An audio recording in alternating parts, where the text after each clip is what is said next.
The conference room felt smaller than usual, though nothing about its dimensions had changed. Harrison Mitchell sat across from me, his fingers steepled in that way people do when they've rehearsed delivering bad news. The fluorescent lights hummed overhead, casting everything in that particular shade of corporate sterility. "Your experience is outdated, Rosalind," he said, and there was something almost performative about his tone. "The industry has moved beyond your skill set. We need fresh perspectives, innovation, someone who understands where technology is heading, not where it's been." I watched him slide a folder across the table. My severance package. 12 years of building, creating, and innovating, reduced to a stack of papers and a check that wouldn't cover 6 months of living expenses. "Blake Thornton will be taking over your position," Harrison continued. "He's got brilliant ideas about restructuring the entire algorithm division. MIT graduate. We went to school together, actually. He's exactly the kind of forward-thinking talent we need." I smiled, not the bitter smile of someone defeated, but something quieter, something knowing. I gathered my folder, stood, and extended my hand. Harrison seemed almost disappointed by my composure, like he'd expected tears or anger or some dramatic scene he could later recount to justify his decision. "I understand," I said. "I wish you and Blake the very best." And I meant it.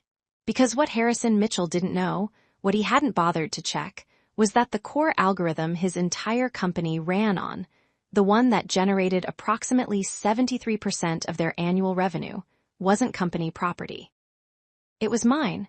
Patent number US-10,847,926 BTW. Filed 6 months before I'd even joined the firm. The licensing agreement I'd signed with the previous CEO was very specific, very generous, and very, very expensive. $9 million per year, to be exact. What happened next became one of those stories people share in hushed tones at industry conferences, a cautionary tale about assumptions and arrogance. Welcome to the Payback Office channel, where karma doesn't just knock on the door, it walks right in and sends an invoice. If stories like this remind you that integrity and intelligence beat arrogance every time, there's a button below that says subscribe. Help us reach 8,000 subscribers who believe that the real power move isn't raising your voice, it's knowing your worth. One click, that's all it takes. My name is Rosalind Carver, and for 12 years I served as Senior Algorithm Architect at Titanium Solutions, a mid-sized tech firm in Austin, Texas. My mother was a librarian, my father a high school math teacher. They taught me that being smart meant nothing if you couldn't be kind, and that real success was measured in problems solved, not titles earned. Those roots shaped everything I became. The algorithm that would eventually become the backbone of Titanium Solutions started in my apartment on a rainy October evening 7 years before I was fired. I wasn't trying to build something revolutionary. I was trying to solve a problem that had frustrated me for months. Data sorting at scale always hit the same bottleneck. Traditional methods either sacrificed speed for accuracy or accuracy for speed. I wanted both. So I started sketching, coding, testing. My cat, Archimedes, watched from his perch on the bookshelf as I filled notebook after notebook with equations and flowcharts. The breakthrough came at 3 in the morning. A hybrid approach that used predictive clustering combined with dynamic reallocation protocols. It sounds technical because it is, but the simple version is this. I found a way to make computers sort and process massive amounts of data faster and more accurately than any existing method. I knew immediately it was valuable, so I did what any sensible person does when they create something valuable. I protected it. The patent application took 8 months to process. By the time it was approved, I had a working prototype that could outperform industry standards by a factor of 7. That's when Malcolm Whitmore, the founder and CEO of Titanium Solutions, reached out to me. We'd met at a conference where I'd presented a paper on predictive algorithms. He was building a company focused on enterprise data management solutions, and he needed someone who could give him a competitive edge. "I saw your presentation," Malcolm said over coffee at a small cafe near the university. "That sorting methodology you mentioned, is it proprietary?" I showed him what I had. His eyes widened as he watched the demonstration, numbers cascading across my laptop screen at speeds that should have been impossible. "I want to license this," he said immediately. "For my company, name your price." We negotiated for 2 weeks. Malcolm was fair, which was rare in my experience. He understood that what I'd created was the foundation upon which his entire business model would be built. The final agreement was generous, $9 million annually, with a clause that allowed me to terminate the license with 6 months' notice if certain conditions weren't met. In exchange, Titanium Solutions would have exclusive rights to use the algorithm in their commercial products. The condition that mattered most to me was simple. I had to remain actively involved in the algorithm's development and implementation. If I left the company or was removed from my position without cause, the license would need to be renegotiated. Malcolm also offered me a position, Senior Algorithm Architect. I would lead the team responsible for integrating my algorithm into Titanium's suite of products and continuing to refine and improve it. The salary was excellent, the work was challenging, and I would be doing what I loved. I accepted. The first 5 years at Titanium Solutions were the best of my career. Our team grew from 4 people to 23. We launched 6 major products, each one built on the foundation of my algorithm. The company's revenue grew from $12 million to nearly $200 million annually. Malcolm gave me freedom, resources, and respect. In return, I gave him innovation. I mentored junior developers, improved the algorithm's efficiency by 32%, and helped establish Titanium as a serious player in the enterprise data management space. Industry publications featured our work. Competitors tried to poach our team members. We were winning. Then Malcolm decided to retire. He was 67, ready to spend time with his grandchildren, ready to step away from the 18-hour days and constant pressure. I understood. We had a small party in the office, ate cake, shared stories. He gave a speech about building something that mattered, about the people who made it possible. "Rosalind," he said, raising his glass toward me, "none of this exists without you. Take care of what we built." I promised I would. The board of directors hired Harrison Mitchell as the new CEO 3 months after Malcolm's retirement. Harrison came from a larger tech firm in Silicon Valley, brought credentials that looked impressive on paper, and talked confidently about growth strategies and market expansion. He was 42, wore expensive suits, and had the kind of polished charm that board members find reassuring. His first 90 days were quiet. He met with department heads, reviewed financials, sat in on product demonstrations. He was pleasant enough in our interactions, asking intelligent questions about the algorithm's capabilities and limitations. I gave him detailed briefings, walked him through the technical architecture, explained how everything connected. "Impressive work," he said after one particularly thorough presentation. "Malcolm was right about you." I should have paid more attention to his tone. There was something performative about his praise, like he was saying words he thought he should say rather than words he meant. The changes started small. Harrison restructured the management reporting system, inserting new layers between the engineering teams and executive leadership. He brought in consultants from his former company to assess operational efficiency. He started talking about synergies and optimization and leveraging core competencies. The kind of corporate speak that usually precedes something terrible. My team started losing resources. Budget approvals that used to take days began taking weeks. Projects we'd been developing got put under review. When I asked Harrison about it, he smiled that polished smile and told me not to worry. "Just making sure we're allocating resources to our highest impact initiatives," he said. "Nothing personal." But it felt personal when he hired Blake Thornton. Blake was 31, had an MIT degree, and according to Harrison, was a visionary thinker who would help take Titanium Solutions to the next level. He was brought in as a consultant initially, tasked with evaluating the algorithm division's strategic direction. I met Blake on a Tuesday morning. Harrison brought him by my office, introduced us with that same performative enthusiasm. "Blake and I went to school together," Harrison said. "He's been doing cutting-edge work in machine learning and AI integration. I thought he could provide some fresh perspective on what we're building here. Blake had the confidence of someone who'd never been told no. He asked questions that revealed a fundamental misunderstanding of what our algorithm actually did, then nodded thoughtfully as if my explanations confirmed theories he'd already formed. "Interesting approach," he said, in a tone that suggested he found it anything but interesting. "Though I think there's opportunity to modernize the underlying architecture. Neural networks, deep learning frameworks, that's where the industry is moving." Over the next 6 weeks, Blake became a constant presence. He sat in on team meetings, requested access to our codebase, and started sending Harrison lengthy emails outlining his observations and recommendations. I wasn't copied on these emails, but team members who began forwarding them to me. Blake's recommendations were alarming. He wanted to completely overhaul the core algorithm, replacing my sorting methodology with a machine learning approach that, in his words, would be more adaptive and scalable. Never mind that our current system already scaled to handle billions of data points. Never mind that the reliability rate was 99.7%. Never mind that the entire company's product line was built on this foundation. Blake had a better idea, or thought he did. I scheduled a meeting with Harrison to discuss my concerns. He kept me waiting 20 minutes, then spent the first 5 minutes of our conversation responding to emails on his phone. "Harrison, I need to talk to you about Blake's proposals," I said, once I finally had his attention.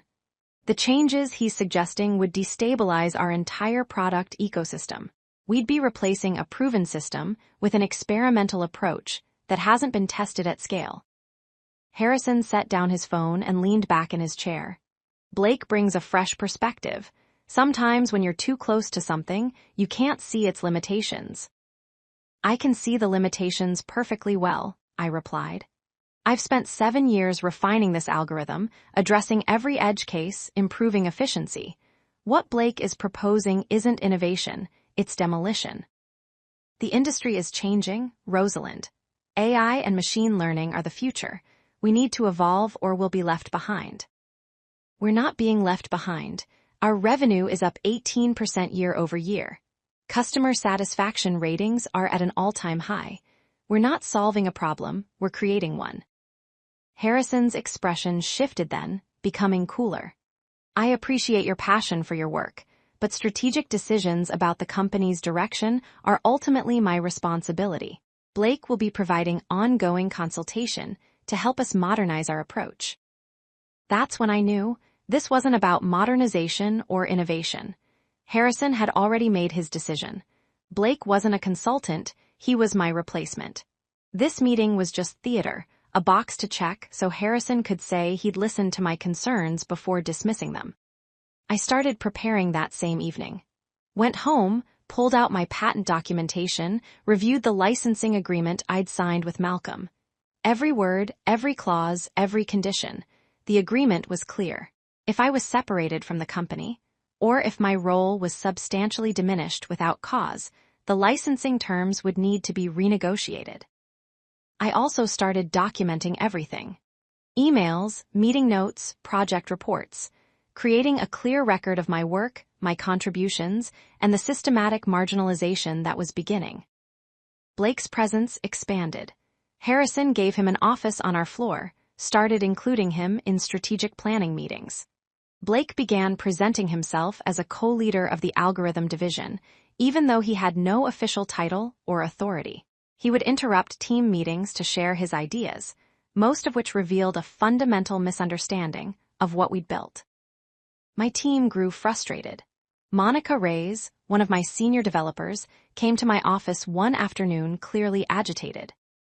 "Blake just told the implementation team to pause the rollout of version 4.2, she said.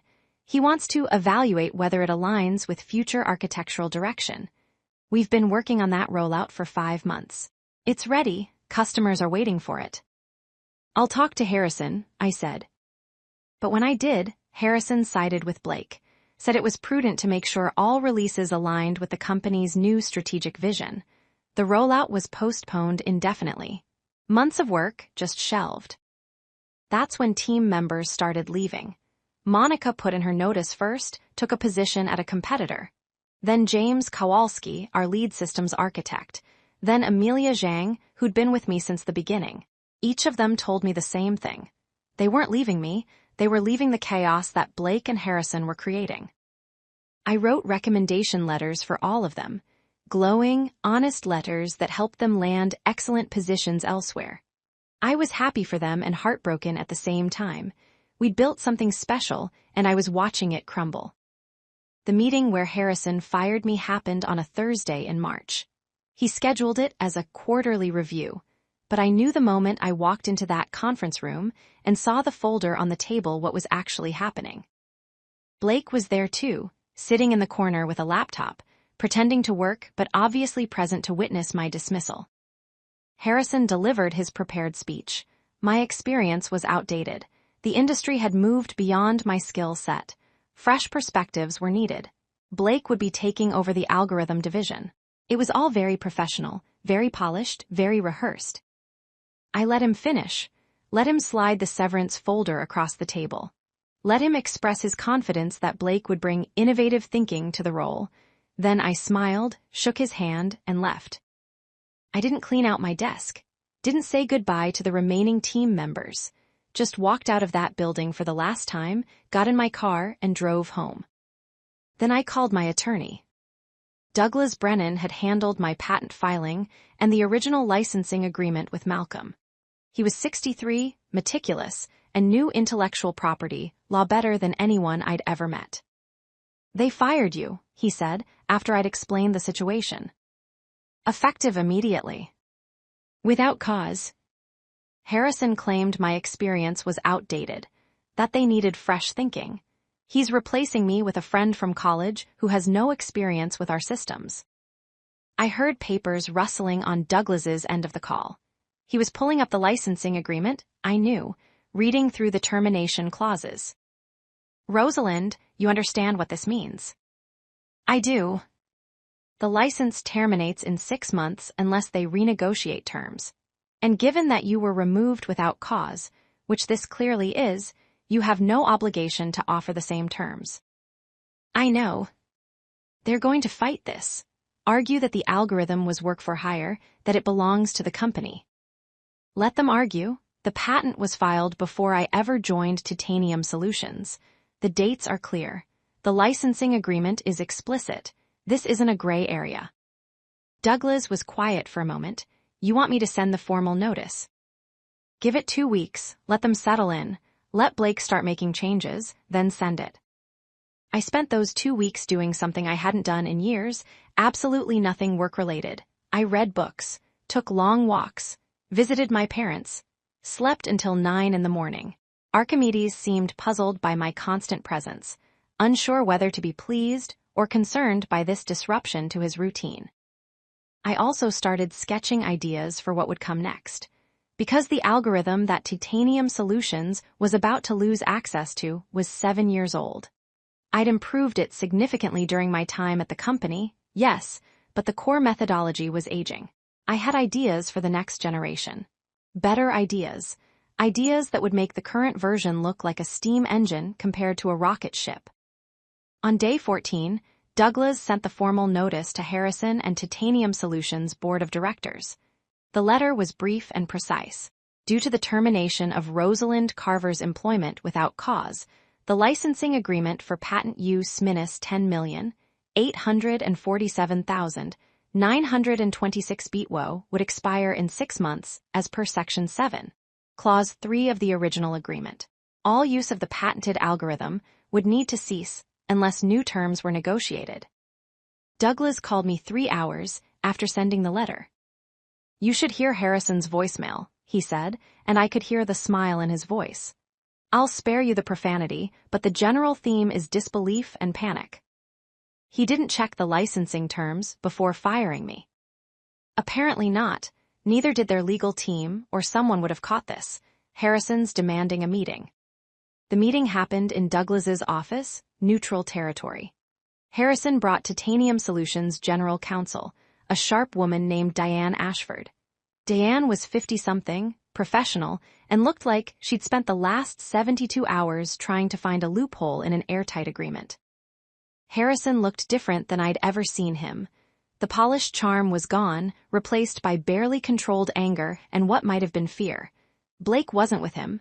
Interesting. "This is extortion," Harrison said, before anyone had even sat down properly. Douglas didn't rise to the bait. "This is contract law. Your company licensed technology from my client. That license had specific terms. You violated those terms. The consequences were spelled out clearly in the agreement you signed. Rosalind developed that algorithm while working for Titanium Solutions. It's company property." "The patent was filed 8 months before she joined your company," Douglas replied, sliding a folder across the table. "Here's the filing date. Here's her employment start date. The algorithm was her personal intellectual property, which she generously licensed to Titanium Solutions under favorable terms." Diane spoke up then. "The improvements made during her employment, those would be company property." "Improvements to a patented algorithm are derivative works," Douglas said. "They're still covered under the original patent. You don't get to build on someone else's foundation and claim you own the house." Harrison's jaw tightened. "What do you want?" I spoke for the first time. "I want you to honor the agreement. You have 6 months to either negotiate new licensing terms or transition away from using my algorithm." 6 months? Our entire product line runs on that algorithm. Every customer contract we have, every integration, every service agreement. We can't just replace it in 6 months. You should have thought of that before you decided my experience was outdated. The mask slipped then. Harrison's anger came through clearly. "This is personal revenge. You're trying to destroy the company because you're bitter about being let go." "I'm enforcing a contract. If that destroys the company, maybe the company was built on a foundation it didn't actually own." Diane placed a hand on Harrison's arm, a subtle signal to let her handle this. What would new licensing terms look like? "I'd thought about this, carefully, $20 million per year." Harrison actually laughed. "That's insane. We're paying $9 million now." "You were paying $9 million. And that was a sweetheart deal negotiated with Malcolm because I believed in what we were building together and wanted to be part of it. You've made it clear I'm not part of it anymore. So now we're talking about a pure business transaction. $20 million annually, or build your own solution. We'll fight this. We'll argue work for hire, derivative ownership, whatever we have to. We have lawyers." Douglas smiled. "So do we, and we have something you don't. A clearly established patent, filed and approved before employment began, and a licensing agreement that explicitly covers this exact scenario. You can spend millions fighting this in court if you'd like, but you'll lose. And your license will still expire in 6 months, during which time you'll have spent resources on litigation instead of finding a solution." The meeting lasted another 40 minutes, but nothing changed. Harrison tried threats, then negotiation, then appeals to my sense of loyalty to the company. None of it worked. Finally, he and Diane left, Harrison's face red with frustration. "That went well," Douglas said after they'd gone. "He's going to try something. Legal challenges, probably. Let him. We're on solid ground. The question is whether he'll accept reality or drive the company into the ground fighting it." The answer became clear over the next few weeks. Harrison chose to fight. Titanium Solutions filed a lawsuit claiming ownership of the algorithm based on work-for-hire doctrine and improvements made during my employment. Their legal team tried to argue that even though the initial patent was mine, the version currently in use was so significantly different that it constituted a new creation owned by the company. Douglas had anticipated this. We filed a countermotion with detailed documentation showing that while I had indeed improved the algorithm during my employment, the core methodology, the patented innovation, remained unchanged. The improvements were optimization and refinement, not fundamental reconstruction. We also had something else. Every version of the algorithm, from the original prototype through the current iteration, documented and archived. I could show the clear throughline, the DNA of my original work present in every subsequent version. The discovery process was brutal for Titanium Solutions. Douglas subpoenaed internal communications, including Harrison's emails with Blake. Those emails painted a clear picture. Harrison had wanted me gone before he'd even evaluated my work. Blake was always intended to be my replacement, and the justifications about outdated experience were post hoc rationalizations. One email in particular was damning. Harrison had written to Blake 3 weeks after becoming CEO, "Need to phase out the old guard and bring in people aligned with our vision. Rosalind is talented, but she's too attached to her legacy systems. Can you build something better?" Blake's response, "Absolutely. Give me 6 months and I'll have a next-gen solution that makes her algorithm look like a calculator." Douglas showed me these emails in his office. "They're going to argue that this proves they were planning to replace the algorithm anyway, so your license termination doesn't matter." Except Blake doesn't have a next-gen solution. He has ideas and confidence and no actual working code. "Can you prove that?" I could, because Monica, James, and Amelia, my former team members who'd left Titanium Solutions, had stayed in touch with people still at the company. And those people were reporting that Blake's rebuild was a disaster. He'd started from scratch, dismissing my algorithm entirely in favor of a machine learning approach that sounded impressive in presentations, but couldn't handle real-world data at scale. 6 months into development, it was slow, unreliable, and couldn't match even 50% of my algorithm's performance. Meanwhile, Titanium Solutions products were starting to show strain. Without me and my senior team members maintaining and optimizing the algorithm, small issues were developing. Nothing catastrophic yet, but the performance metrics were declining. Customer complaints were increasing. The lawsuit dragged on for 4 months. Then Diane Ashford called Douglas directly. "We want to settle," she said. The settlement meeting was different from our first encounter. Harrison was subdued, the anger replaced by resignation. Blake wasn't just absent. According to Monica, who'd heard from current employees, he'd been quietly let go.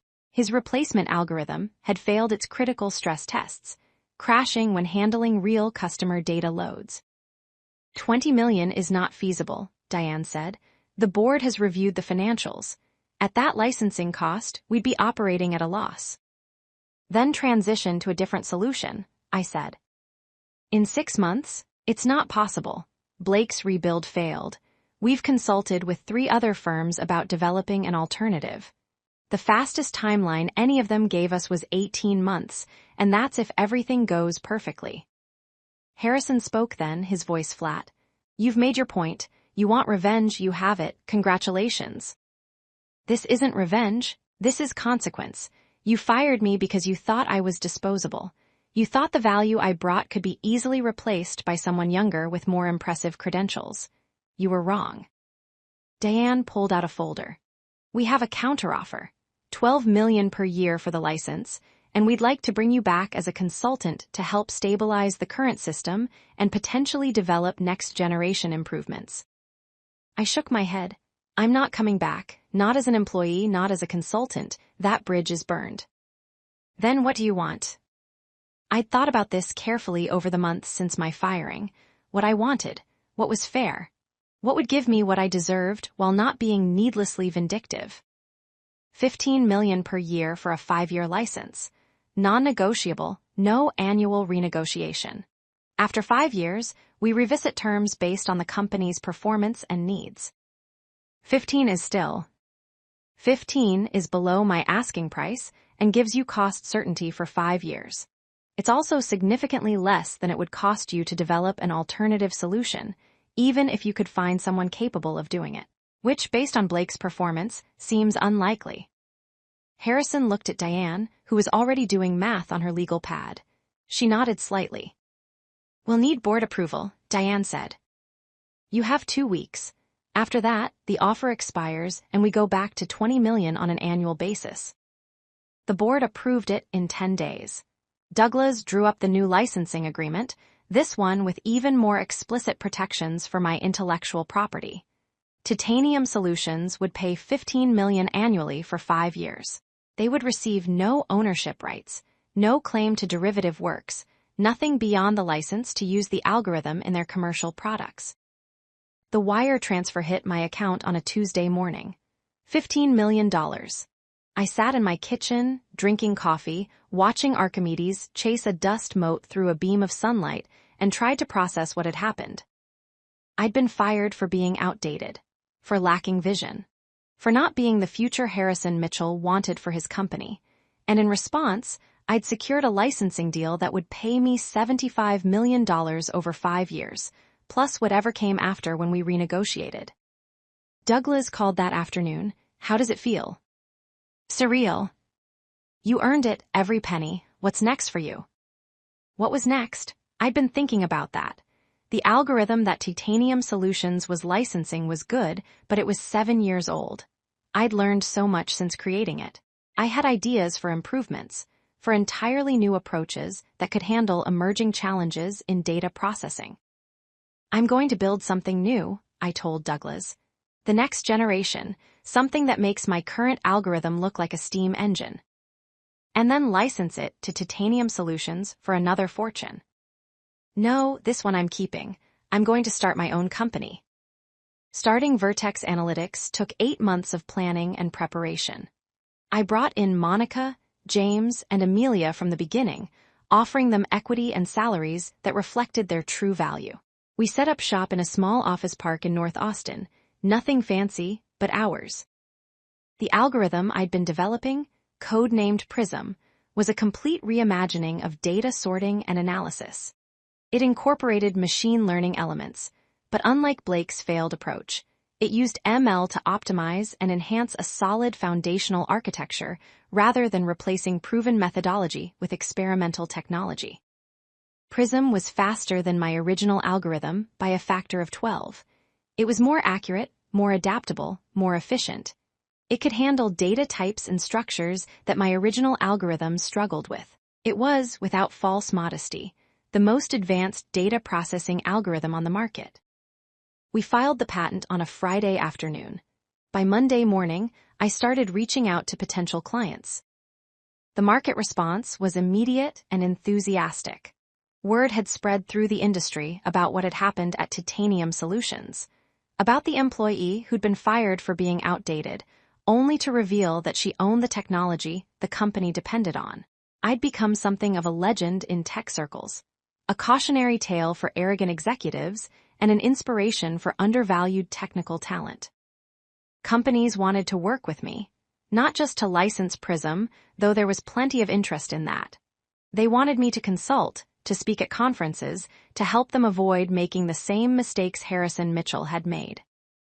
Our first major client was Helix Data Systems, a Fortune 500 company that had been using Titanium Solutions products, but was frustrated with the declining performance and increasing costs. When they learned I'd started my own company with next-generation technology, they called me directly. The licensing deal with Helix was worth $12 million annually. Our second client, Quantum Analytics, came aboard at $8 million. Then Harrison tried to destroy us. It started with phone calls to our potential clients. Harrison personally reached out to companies we were negotiating with, spreading rumors that Prism was unstable, that our patents were questionable, that Vertex Analytics was a flash-in-the-pan operation that would fold within a year. One CEO forwarded me the voicemail Harrison had left him. Rosalind Carver is bitter about her termination and trying to harm Titanium Solutions by poaching our clients with false promises. The technology she's peddling is untested and potentially dangerous to enterprise systems. I'd be happy to show you documentation about the circumstances of her departure. I played the voicemail for Douglas in his office. That's actionable, he said immediately. Tortious interference with business relationships, defamation, we can go after him. Wait, I said, let him keep talking. Rosalind. He's panicking, making mistakes. Let's document everything before we respond. Over the next 3 weeks, Harrison contacted 11 companies we were in discussions with.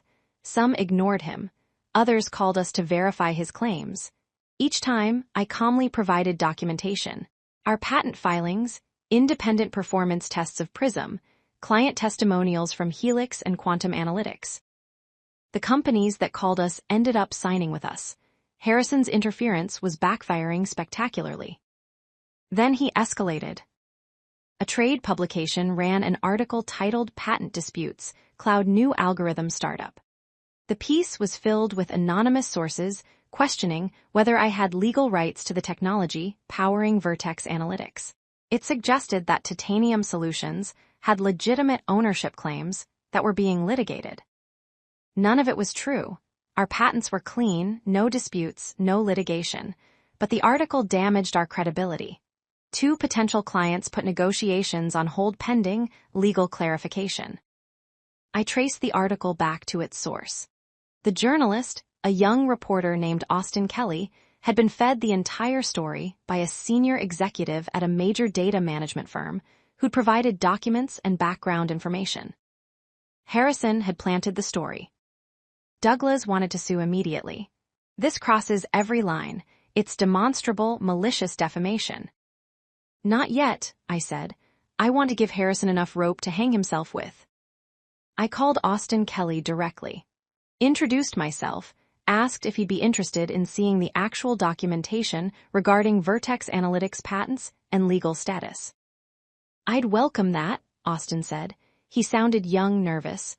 I've received some pushback on the article. If there are inaccuracies, I want to correct them. I sent him everything. Patent filings with dates clearly showing they were filed during my time running Vertex Analytics, not during my Titanium Solutions employment. Independent verification from the Patent Office. Statements from our attorneys confirming no ongoing litigation. Austin called me back 3 hours later. Someone lied to me, extensively. Can you tell me who? There was a pause, journalistic ethics warring with professional embarrassment. Harrison Mitchell. He provided documents that I now realize were selectively edited to misrepresent your legal situation. Would you be willing to run a correction? I'm going to run a full follow-up piece. How a CEO's misinformation campaign targeted a former employee. This is a story. The follow-up article ran a week later. It detailed everything. My firing, the licensing dispute, Harrison's attempts to interfere with Vertex Analytics business relationships, and his planting of the false patent dispute story. Austin had done his homework, interviewing former Titanium Solutions employees, reviewing court documents from our settled lawsuit, and documenting a pattern of retaliation. The industry response was swift and brutal. 3 board members at Titanium Solutions resigned. Major clients started reviewing their contracts. Tech publications that had previously covered Titanium Solutions favorably ran scathing editorials about corporate ethics and leadership failures. Harrison was forced out within 2 weeks. The day his termination was announced, Diane Ashford called me directly. I want to apologize, she said. I advised against Harrison's actions, but I should have done more to stop them. What he did was unconscionable. You did what you could within the constraints of your position. The board is asking me to serve as interim CEO while we search for permanent leadership. One of my first priorities is ensuring that our relationship with Vertex Analytics remains professional and mutually beneficial. I appreciate that.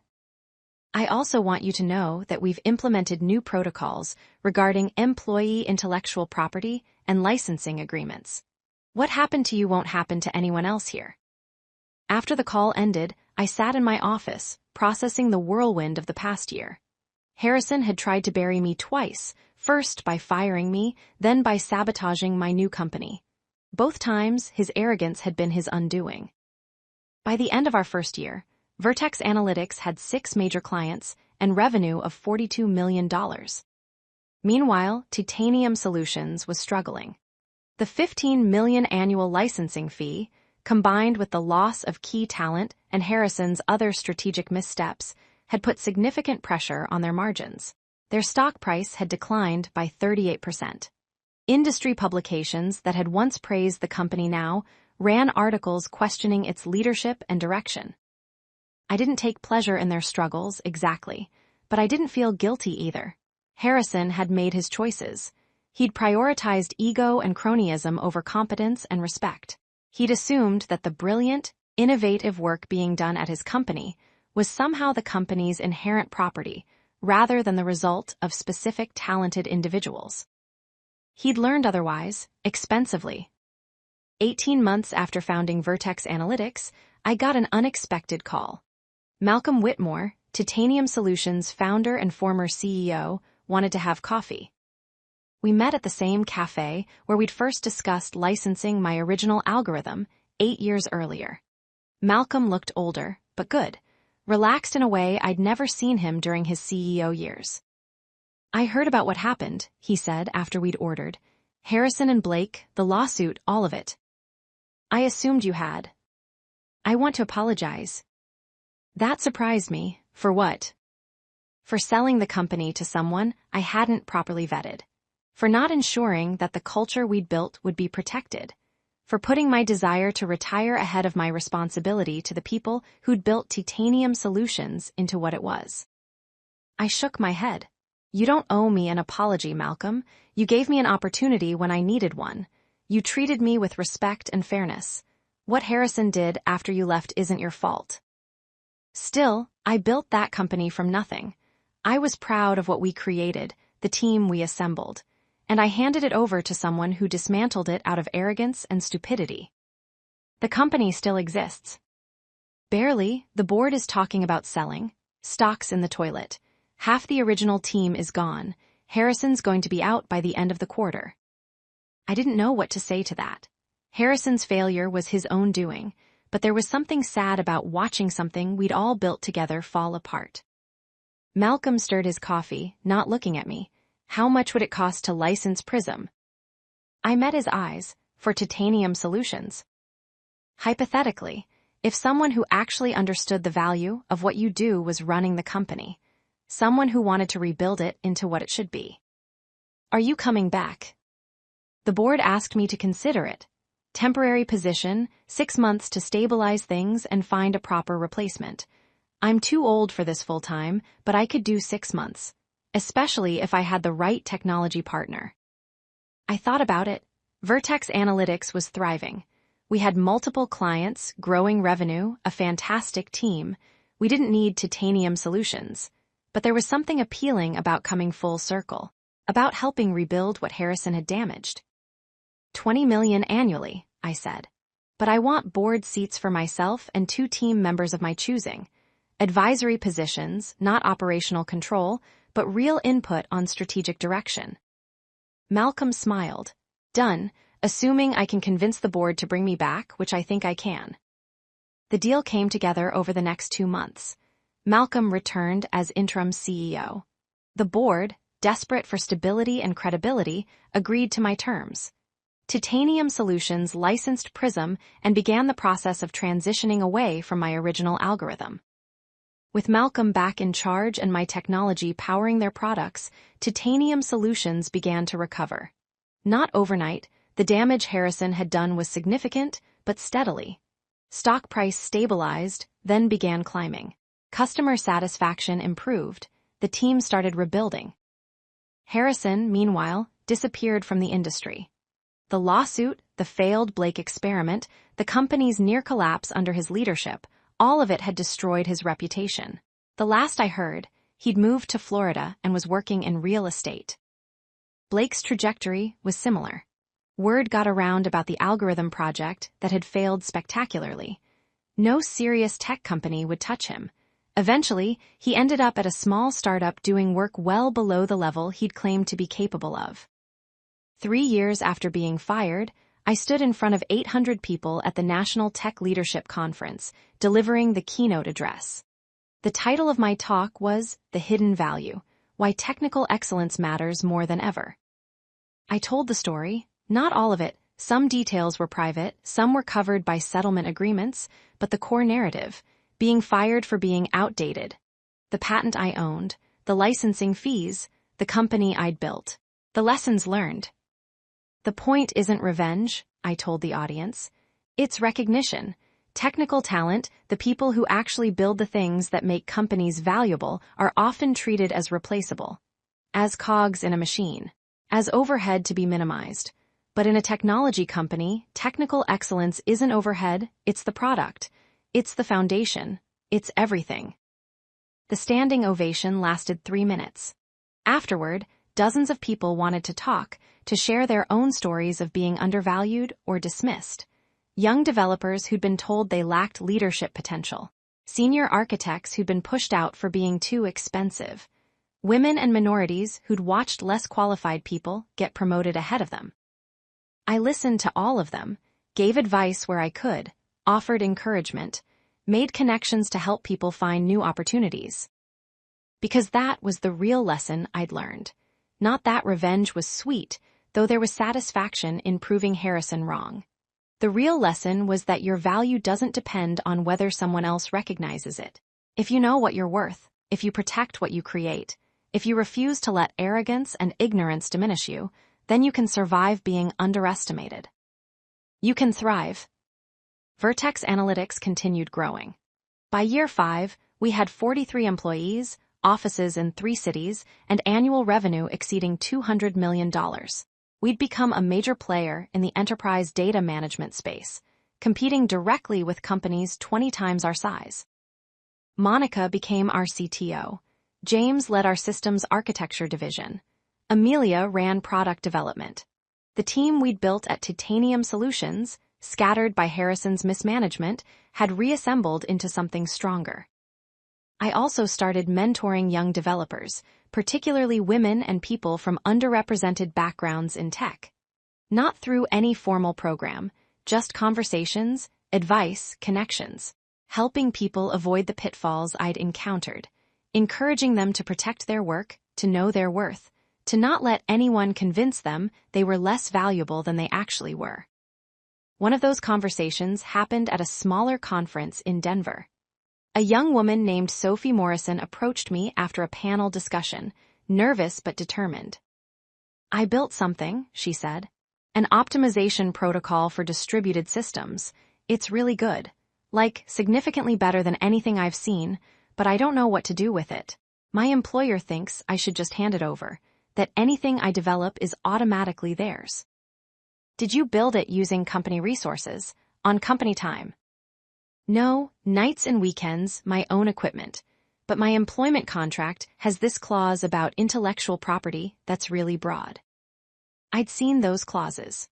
Predatory agreements that tried to claim ownership of anything an employee created, whether on the job or not, whether related to the company's business or not. They didn't always hold up legally, but they were intimidating to people who didn't know better. "File a patent before you show it to anyone at work," I told her. "Get it documented as your personal intellectual property. Then you can decide whether to license it to your employer, use it to start your own company, or do something else entirely. But protect it first." Sophie's eyes widened. "I can do that, just file a patent." "You created it, you own it. Yes, you can do that. I can give you the name of a good patent attorney if you need one." 6 months later, Sophie sent me an email. She'd filed the patent. Her employer had tried to claim ownership, but the documentation was clear. It was her creation, developed independently. She'd ended up licensing it to 3 different companies, and using the revenue to start her own consultancy. "You changed my life," her email said. "Thank you for teaching me that I don't have to give away what I build." Those moments became the most rewarding part of success. Not the money, though I won't pretend the financial security wasn't wonderful, but the ability to help other people avoid being exploited or undervalued. 7 years after being fired, I sold 20% of Vertex Analytics to a private equity firm for $300 million. I retained controlling interest and operational authority, but the influx of capital allowed us to expand globally, to invest in research and development, to become the company I'd always envisioned. Titanium Solutions, under Malcolm's permanent successor, a woman named Catherine Torres who'd worked her way up from senior developer to CEO, had also recovered. They were stable, profitable, and had developed a reputation for treating technical talent well and compensating them fairly. Catherine and I maintained a good working relationship. Our licensing agreement had been renegotiated into a technology partnership that benefited both companies. As for Harrison Mitchell, I genuinely didn't know what had become of him. I didn't check his LinkedIn profile or ask mutual acquaintances. He'd become irrelevant to my story, just a brief chapter about a mistake someone else had made. The real story was what came after. The company I built, the people I mentored, the technology I created, the recognition that my value never depended on whether Harrison Mitchell could see it. I thought about this on the anniversary of my firing, sitting in my corner office at Vertex Analytics, Archimedes sleeping on the windowsill. 9 years had passed. I was 46 years old, running a company worth over $1 billion, holding patents on technologies that powered systems used by millions of people every day. And it had all started because someone called me outdated. Monica knocked on my office door, ready for the board meeting. I smiled, "Give me 2 minutes." She nodded and left. I looked at Archimedes, who cracked one eye open to observe me. "You know what the funny thing is?" I said to the cat, who obviously didn't answer. "I should send Harrison a thank you card. If he hadn't fired me, I'd probably still be working for him, making a fraction of what I'm worth, building value for someone else's company." Archimedes yawned, unimpressed by human professional drama. "Fair enough." I stood, straightened my blazer, and headed to the boardroom. There was work to do, technology to develop, companies to build, young developers to mentor. And somewhere out there, someone else was probably being told their experience was outdated, that they lacked vision, that they were being replaced by someone younger and cheaper, and more aligned with the company's direction. I hoped they knew their worth. I hoped they'd protected what they created. I hoped they understood that being underestimated wasn't the end of the story. It was just the beginning. Stories like this don't just happen in conference rooms and courtrooms. They happen every day to people who built something valuable and refused to let others take credit for it. If this reminded you that knowing your worth is the best career move you'll ever make, that subscribe button is still there. Let's reach 8,000 people who understand that quiet confidence beats loud arrogance every single time.